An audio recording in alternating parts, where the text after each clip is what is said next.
Welcome back to You're the Best Bro with me, Emmanuel Sanubi. And me, Darran Griffiths. As we sit and discuss everything that makes us the better friend than the other person. I mean, I think we've gone past that now. I think we've gone down to who's the better person. Yeah, I think we're always trying to work out who's the best person. What have you done recently that makes you feel like you're a good person? Because I've done something. Are you going to tell me, or is this one of those surprise things? You do what? I haven't received the email yet, so let me. I was meant to get an email today with some details. Until then, so maybe the next episode. But it's work for charity. I'm going to be doing. Yeah. So if it goes well, I'm trying to create policy change. We are going to get into this. Before we get going, I have a long-awaited update for you on the Bingate scandal. Yes. For all those who have joined the podcast now, when we started the podcast, me and Darran were trying very heavily to out-nice each other to the point where it spread into the real world, and we would do nice things for other people. I took said opportunity to do a nice thing for my neighbour who had just had a baby, and I put their bins out for them, only to find out that they never brought it up. And me and Darran on the podcast, we got into the logistics of what might have happened. So here are the things that may have happened here. So it's bin day. They forgot to take the bins out. The bins have miraculously been taken out by someone. A hero. Or the other person relationship just assumed the other person did it. That was one of the things we thought, yeah. But then we rationalised that, well, one of them is just had a baby, so she knows she didn't do it. She could feasibly think that her partner had done it. Yeah. But he knows he didn't do it. So maybe he was taking credit for my work. Or he's realised that maybe he's made his recently, I guess she was recently pregnant, wife who just gave birth, take out the bins, and he's gone, I better not bring this up because I can't even say thank you because that just makes you look shit. I'm just going to bury my head in the sand and not talk about it. Or there was the other option that they saw me do it on the Ring doorbell. Yeah. And just ignored it and thought, so the fuck what? That's what he's meant to do. Yeah. These weighed heavily on my mind, and I was itching to bump into one of them because I was like, I'm not letting this go now. I now need to know what's happened. I found out what's happened. I bumped into her. I went out to take my recycling out, and I saw her with her recycling. Yep. And I started a conversation with her, honestly, because I wanted to see if she'd bring it up. I didn't care about anything we spoke about up until this point. And I was putting my recycling away. So I was out there putting the bag in the bin, and I've done mine. She, obviously, having people bring them around presents. It's you know what it's like when you've just had a baby. Your house is full of cardboard just from packaging. So much. Yeah. So she had a lot of packaging that just wasn't going in the bin. So I went over to help, which, again, is a nice thing. But now this time, I know this nice thing is tainted, so I don't want the point for it. Fair. I didn't care about helping. I was there to bring up the conversation of, speaking of bins. Did you notice that your bin a month and a bit ago? And basically, I tried making conversation about trying to push the bin down lower, how things are going. And I was like, look, I literally said, I've been speaking about you on my podcast. Recently, I've had this beef that you've known nothing about, and I need to tell you, because a few weeks ago, I put your bin out, you said nothing. What's she saying? She was like, oh yeah, that. We said thank you to Victoria. That was my thank you. You don't get a communal thank you. So Victoria just accepted the thank you do and pass it on. There was no pass on of any thank you. She just absorbed it, but like, yeah, we did do that. That's bloody hilarious that they actually said thank you. Yeah. To break that was internal. That was just me winding myself up over that from my stolen gratitude. You know, can you imagine if you started taking retribution against them? Oh, we did laugh at it. And I laughed through gritted teeth because even though we're talking, I said to her, I'm going to bring it up on the podcast now. She was like, I might start listening to it. Well, be careful. Yeah, well, skip the first few. I say some horrid things about you. Skip the first few. Just go straight to episode 9, if anything, because that's where you come off not great in the first couple of episodes. But I'm sad now because Bingate's over. Now I know the answer. You do another nice deed for a neighbour. I'm trying to think of nice things I've done since then. And that silence says it all, really, doesn't it? It really does. See, I did a nice thing in the house. So if it's in the house, does it really count? Because you're meant to do it. Yeah, it's both out of character for me, which means maybe just my baseline was too low. So it was an evening after work, so neither Naomi nor I wanted to cook. So I picked up some pizzas from Tesco, some Pizza Express pizzas, 2 different flavours. I had the chicken one, she had sloppy Giuseppe or something like that. And a pizza. but anyway, so yeah, as I had barbecue, so cut it in half. I've had my barbecue one. I've had half of it, and I went, that tasted so nice. I'm going to give her the other half. Whereas usually I was going, wow, she's an idiot. I've got the better pizza.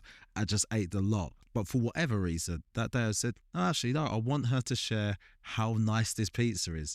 So I gave her that half. Now, what was funny is when she came downstairs, because I'd given her half of her Giuseppe, she's come downstairs wanting the other half of her pizza, only to be presented with half of my one. Did you eat her pizza? So I ate half of mine, ate that, thought that's delicious, but I'm going to give her that half, and I'm going to eat half of her one, so she can have the nicer pizza, not just one whole second grade pizza.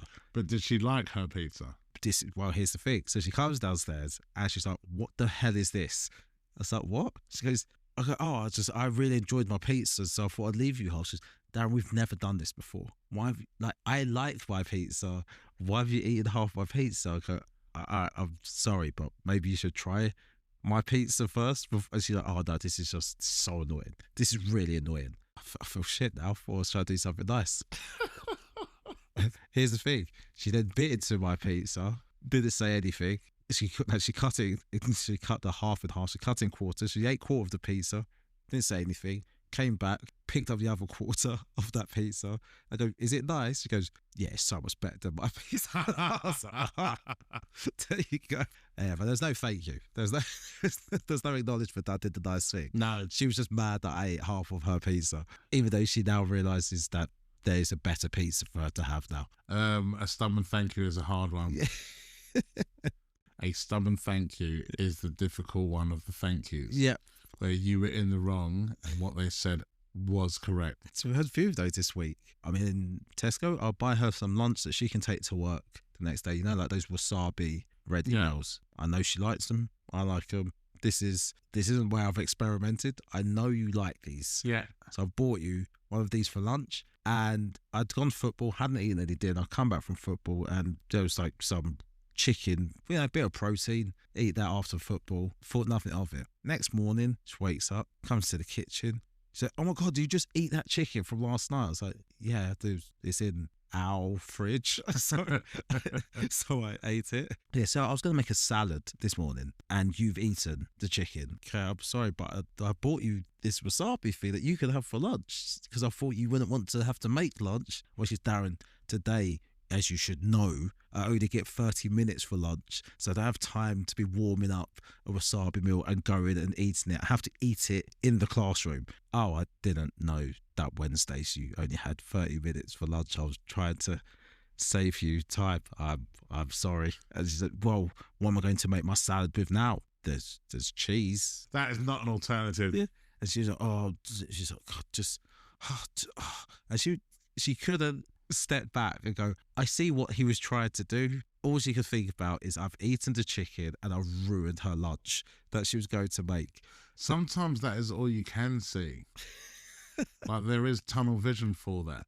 She was so mad. She went to have a shower, finished, came downstairs, and apologised and said, look, I'm really sorry. It was just one of those things. So, where you're really looking forward to something. I went to bed thinking tomorrow I'm going to make this really nice chicken salad. So when I woke up and it was gone, I was just really upset. How did you take that apology? Were you gracious? I gave her a hug, but in my head, while she was upstairs in the shower, I was like, oh my God, she's such a dick.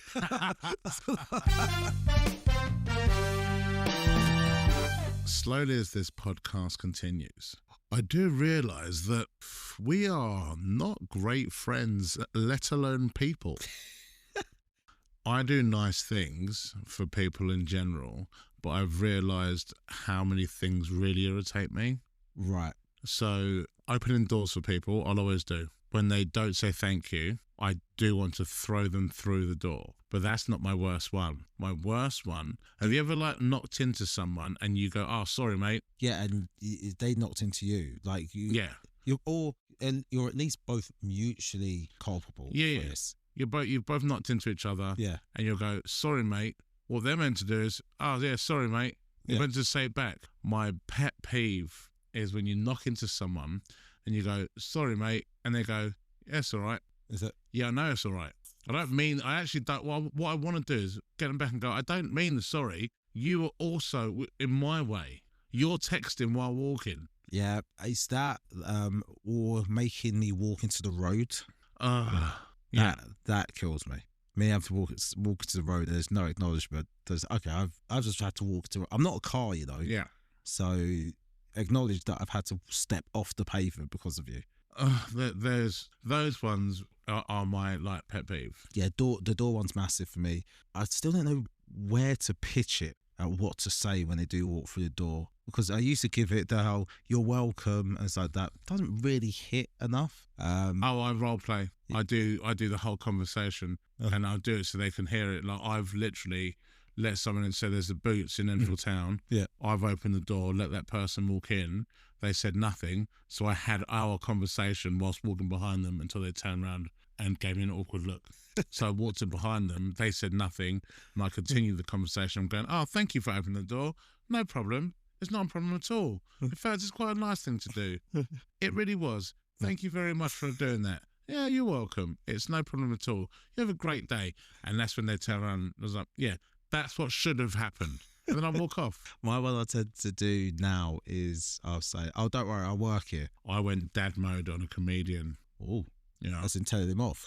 No. Or advice. No, worse. It was dad. I went dad mode. Old man ranted. Toddler dad mode.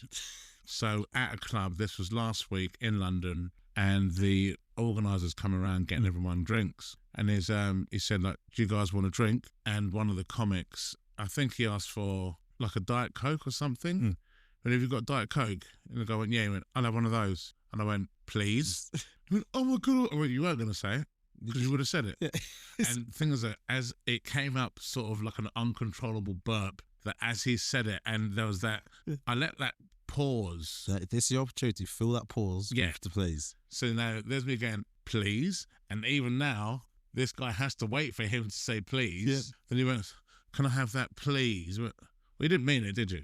And so that part I do get quite, and I'm like that with everyone. I think I might start doing that all the time now, because but you still spoke to like an adult still, even with the please. It may feel that wasn't no. Please. It may feel a bit infantilizing, but it's not as infantilizing as, is that how we ask for things? Oh God, yeah, that would be worse. If you hit it with that, is that, I think someone forgot a word.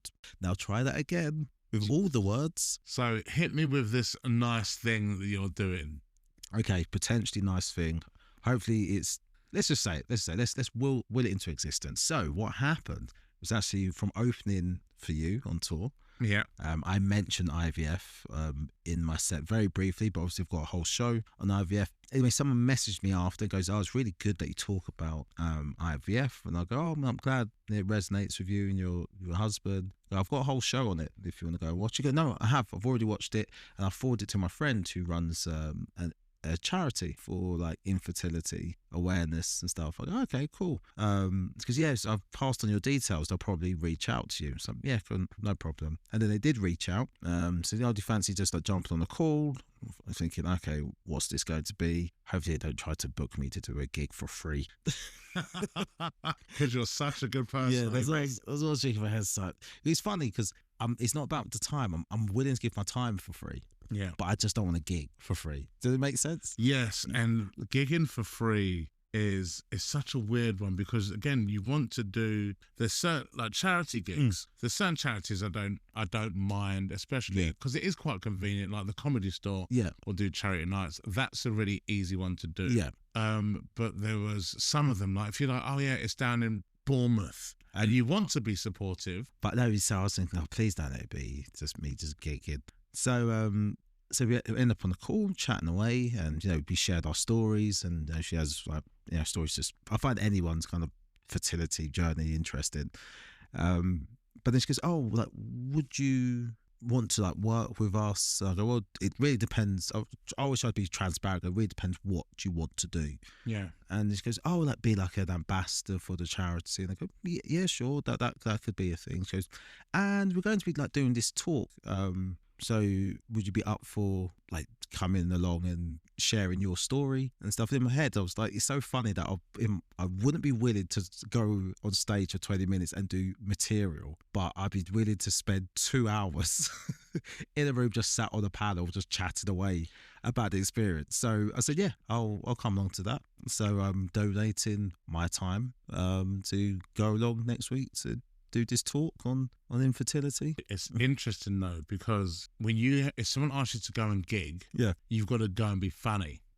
If someone asks you to go and do a talk, you've got to go and be just honest. And even though the two are relatively similar, one hasn't got the onus on, I have to make you laugh. Yeah, exactly. I just need to tell you my story. That's it. Whereas come along, be funny. And as we know, as comedians and speaking to people who aren't comedians, and when they put on shows, they don't understand all the obstacles they put in place to stop us being funny.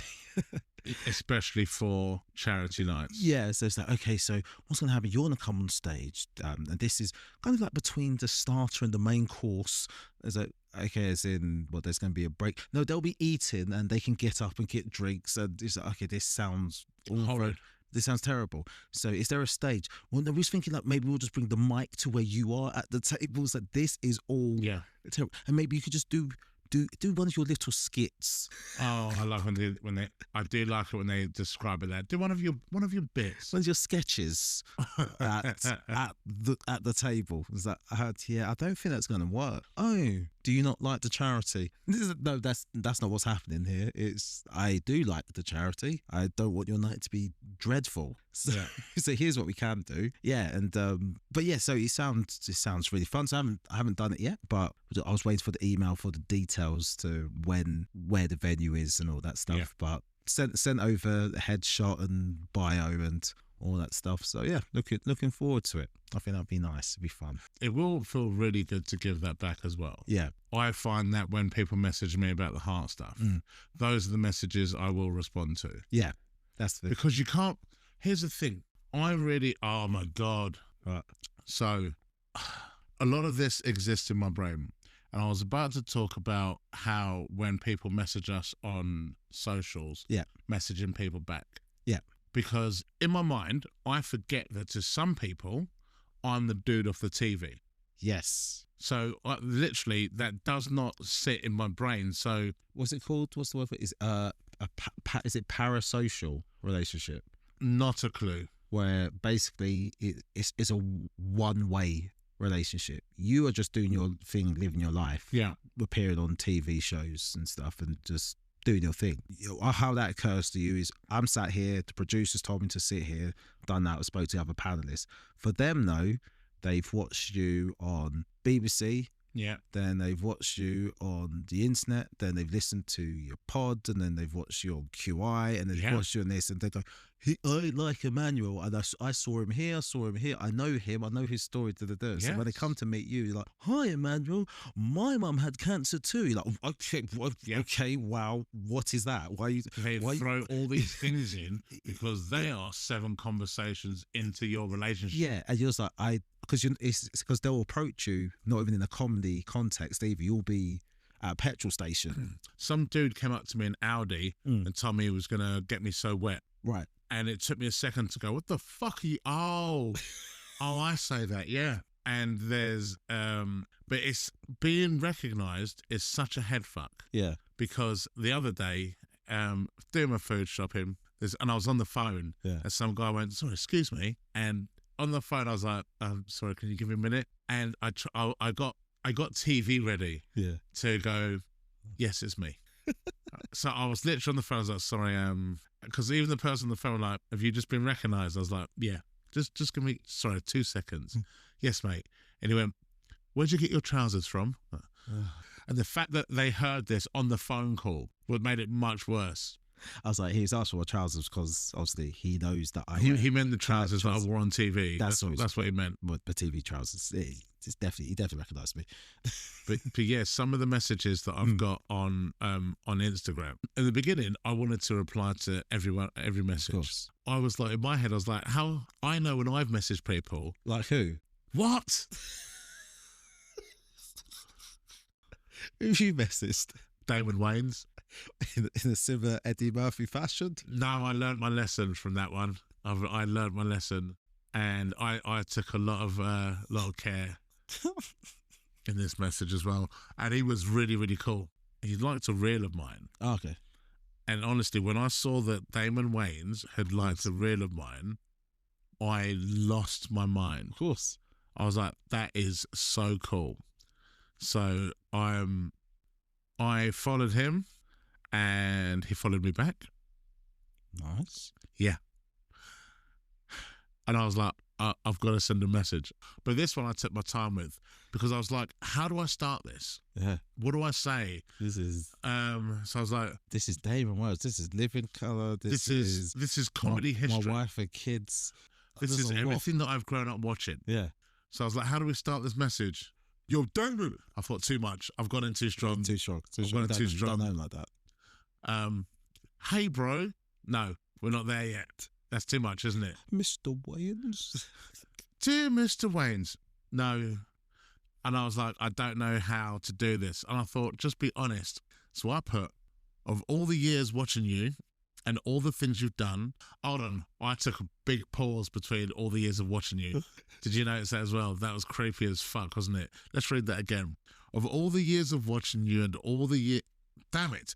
Of all the years of watching you and all the things you've done, even as I read it back without the gap, that sounds stalkerish. Well, he's reading that going, where is this going? That's what he's thinking as he's reading that. Of all the years of watching you and all the things you've done, this follow is the best thing ever. Thank you, brother. Oh, he said brother just to let him know you're black. A little bit. And did you reply? Yeah, he responded. That was the catalyst for the conversation. Yes. Oh, that's nice. That is nice, isn't it? When you reach out to royalty. That's comedy royalty. Never meet your heroes. And that was a good meeting hero. Yeah. And I thought, how good did I feel when I got that message?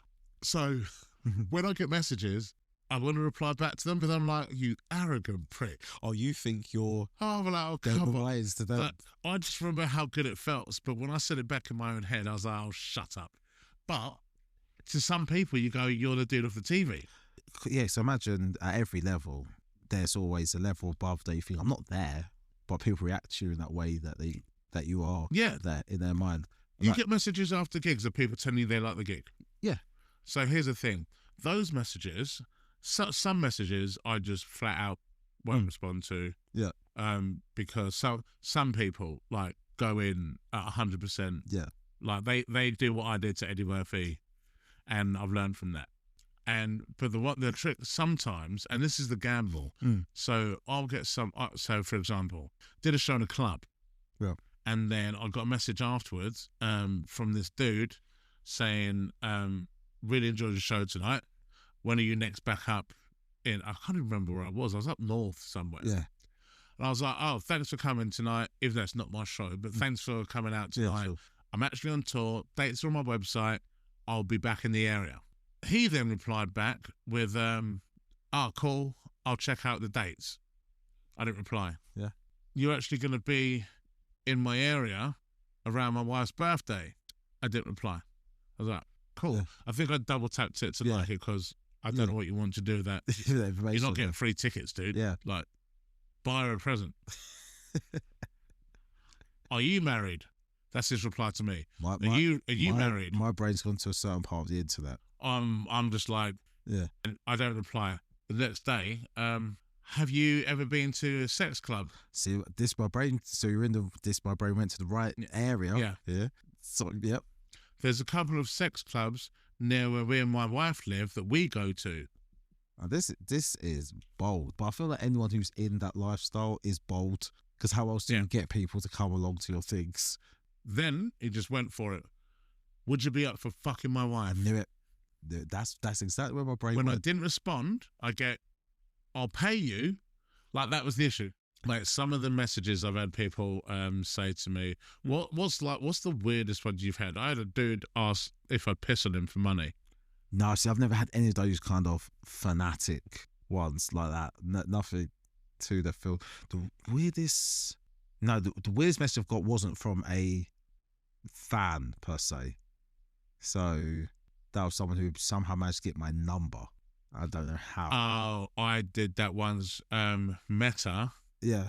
I had it on my Facebook as a contact number, like, because I set up a business page. Right. And I didn't realise it was visible. I don't know how to put it because no one's ever done it before or since, but it was I was doing a work in progress show down in Canterbury, I think. And it's for my previous show.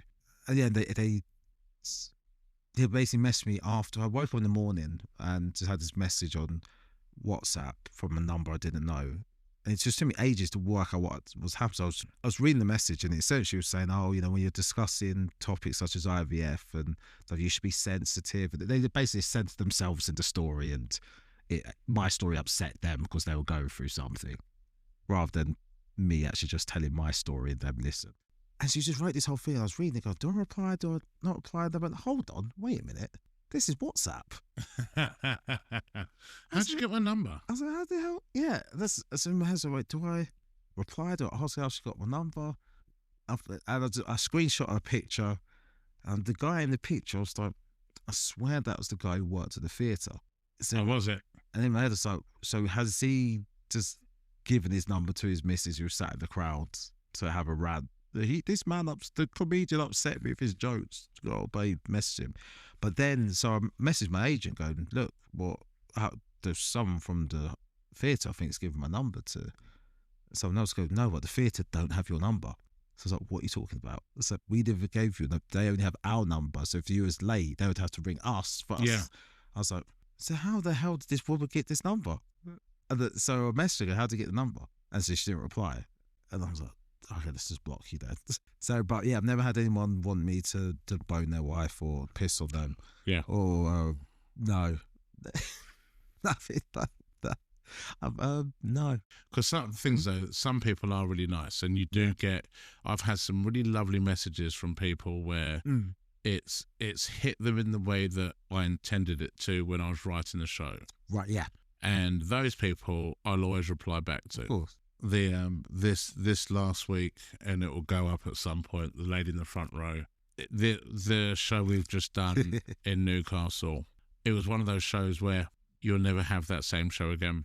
That lady in the front row, you imagine getting on camera, so that's amazing. That's the one. Because so many times those things happen. Oh, I wish I recorded it. Well, so for this one, we've got the camera, but I spoke to the lady afterwards, and I thought, let me ask you first. So just to give people context of what happened this weekend, or last weekend, as it were, I played my tour show in Newcastle, and at the front of the audience was this Old lady sat with two younger ladies, three younger ladies, two of which turned out to be her daughter, getting ready to bring the support act on.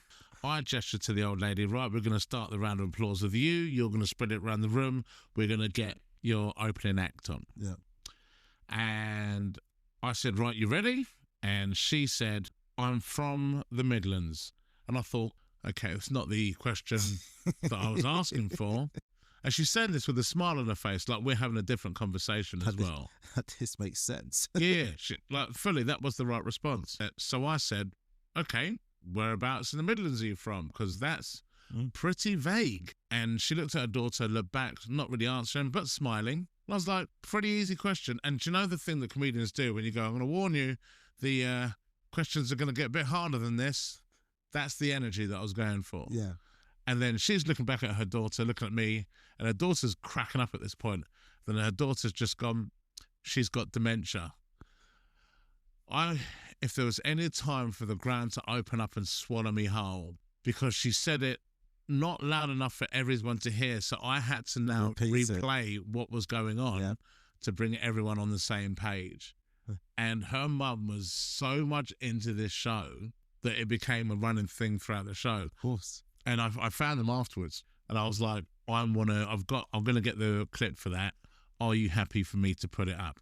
And I took a picture of her so I can actually post it. Yeah. So she can have that as well. I went, give me your details. I'll tag you in it. So you guys, I'll send it to you if you want. But it was such a nice moment. Yeah. And it was other people in the show that have gone, my mum had dementia, my dad had dementia. And to see them laughing was a really nice thing. Yeah, because I think like a lot of you hear these comics where you can't talk about this topic or this topic, everyone's so sensitive. It's like, no, you can really joke about everything. There's a way of doing it. Oh, of course. She got joked about throughout the show. That's the thing. Yeah, I'm not saying you have to be like really nice about it. There's just a way of doing it that lets everyone know I'm going to say horrible things, but they're on side. The rule is everything's funny till it happens to you. And I stand by that. And even in the show where I was talking about like comedy, and I said, it's not the joke that makes you laugh. Sometimes it's the memory of the time that you were in that situation that makes you laugh at the joke. Yeah. And we all go through that. And I was like, well, not you. Everyone else. And she was laughing through it. Yeah. And the part that did crack me up with her dementia, which is a weird sentence, but the part that did make me laugh. So I've come on first, and then Jack's come on as the opening act. As I've gone and got changed. Yeah. As I do, get into my show clothes. Sure. When I've come back on, she was like, "Oh, another act." I was like, "No, it's me, still me. I don't know if it's dementia or you're a racist." I love that. It was hilarious. So that's big. That night, I think anyone who knows someone who's gone through dementia or is going through it, there's a catharsis to it. Like we have someone close to our family who's going early stages of it. And there's a bit of a struggle because they haven't really come to terms with it themselves. Yeah. So. Whereas I know some people who've got dementia who know they've got dementia is like, but I'm going to just forget some things. And it's kind of more fun because they're on board. Where when they're not on board, it's like, oh yeah, this is just now a struggle because they just think the world's against them. Yeah. They just feel like they're being gaslit by everyone. And they go, no, we discussed this. But when they're on board. Yeah. So it sounds like this woman knew she had dementia. Oh, she knows, yeah. So it's just like, this is just going to be fun for everyone. I mean, it was such a night for them. They had a lovely evening because she was like, we just lost my dad. I was like, oh, great. Thanks for that energy. But she told me after the show. Yeah. And they weren't, she wasn't going to bring her mum out. Her mum didn't want to go out, but it was one of the good days. Yeah. So they came out and they sat right at the front. And they had a lovely night. And I was like, do you know what? I got to be a part of that. Yeah. It was, and so did a lot of people. It was funny. And egos, there's no ego with this. This is just a fact. That night will be one of the memories that that the daughter, the daughters will have that memory. The daughters will have that memory. Like when the day comes where, dementia maybe gets beyond a certain point or when mum passes, that'll be one of the fond memories of Oh yeah, well, remember when she was still herself. Yeah. Yeah, she had a dementia, but she was still herself. When we went to see Emmanuel, Snoopy, and they'll love that. I hope so. It was such a special night. Yeah. Oh, So you're a nice guy. I tried. So you know what? I do try to be a nice guy. And it is the battle of the two wolves. Have you ever heard that fable? You've got two wolves inside of you. Right. I'm never going to keep that in. It's going to get cut. No, I know about the two wolves. So there's the whole thing with the two wolves. In fact, I'm not going to talk about it because I can't remember it. I will always try and be a nice person and a good friend. And I do that because in my mind, I look at my years of being a bouncer and just years of being a dick, to be fair. Like, I think we were all 18 once. Yeah. And I think I put enough crappy stuff into the world. Wow, that got really philosophical. Look at me and my feelings. Bingate has been dissolved. I did get the thank you. It just wasn't given to me. Wasn't you two directly? But they were grateful. She was grateful that I did it. The deed didn't go unnoticed. I am, however, going to take out the bin again, and I swear to God, she better give that thanks just to me. I'll put it out on the street somewhere where it's obvious that I did it. Like lift it up high somewhere. Yeah. It requires strength. Yeah. Just they know that they have to know it was me, and I want my thanks. But I think they knew it was you last time, but they still just gave it to Victoria. But that's team effort. No, it wasn't. I know it was. I told her now. So if it happens again, it was me. She said, I want the thanks direct. I think next time I'm going to put a note in. Do you know when people give you a thank you note? Yeah. I'm going to do the reverse. I'm going to put the bin out, then post a note over the door saying, just put your bin out. Don't worry about it. But secretly, I'm going, you better fucking worry about it. Yeah, you better. As signed by Emmanuel only. And you're doing the charity speech. Yeah, charities. When is it? It's or when is it meant to be? Tuesday. Or next Tuesday? Yeah, no, next Tuesday. Yeah, it's a parliamentary walk-in, is what it actually is. Next Tuesday, whereabouts? No, it's a parliamentary walk. It's MPs are walking and talking to me and these other people, and we will be trying to. I guess it's some form of lobbying in some way. I guess. Where is this? It's in London. Yeah. What time? You can't come.